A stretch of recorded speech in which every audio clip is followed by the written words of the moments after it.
ইরানের অস্থিরতার মাঝে দেশে ফিরলেন ভারতীয় নাগরিকরা। ইন্টারনেট বন্ধ ও বিক্ষোভের অভিজ্ঞতার কথা জানালেন প্রত্যাবর্তনকারীরা।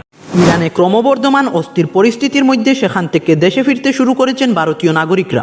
শুক্রবার গভীর রাতে একাধিক ভারতীয় নাগরিক তেহরান থেকে দিল্লির ইন্দিরা গান্ধী আন্তর্জাতিক বিমানবন্দরে পৌঁছান।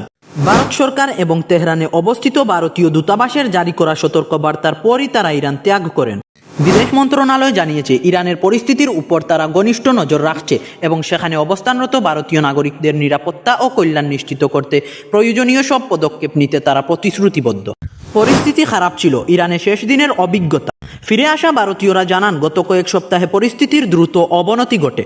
এক প্রত্যাবর্তনকারী বলেন, ওখানকার অবস্থা ভালো ছিল না। ভারত সরকার অনেক সহযোগিতা করেছে এবং দূতাবাস আমাদের যত দ্রুত সম্ভব দেশ ছাড়ার বিষয়ে নিয়মিত তথ্য দিয়েছে। আরেক প্রত্যাবর্তনকারী জানান, বিক্ষোভ তীব্র হওয়ার সঙ্গে সঙ্গে দৈনন্দিন চলাচল ও ঝুঁকিপূর্ণ হয়ে ওঠে। আমরা 1 মাস সেখানে ছিলাম, তবে শেষ 1-2 সপ্তাহে সমস্যার মুখোমুখি হতে হয়। বাইরে বেরোলেই বিক্ষোভকারীরা গাড়ির সামনে এসে বাধা দিত। ইন্টারনেট সম্পূর্ণ বন্ধ ছিল, ফলে পরিবার কিংবা দূতাবাসের সঙ্গে যোগাযোগ করা যায়নি, বলেন তিনি। বিমানবন্দরে অপেক্ষায় পরিবার, স্বস্তির নিঃশ্বাস। দিল্লি বিমানবন্দরে সারা রাত ধরে স্বজনরা অপেক্ষা করেন তাদের প্রিয়জনদের জন্য।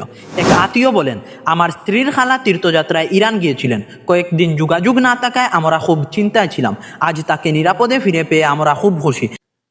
সূত্রে জানা যায়, তেহরানে অবস্থিত ভারতীয় দূতাবাস তীর্থযাত্রী, ব্যবসায়ী, ছাত্র ও পর্যটকদের উপলব্ধ যে কোনো পরিবহন ব্যবস্থার মাধ্যমে ইরান ত্যাগ করার পরামর্শ দিয়েছে।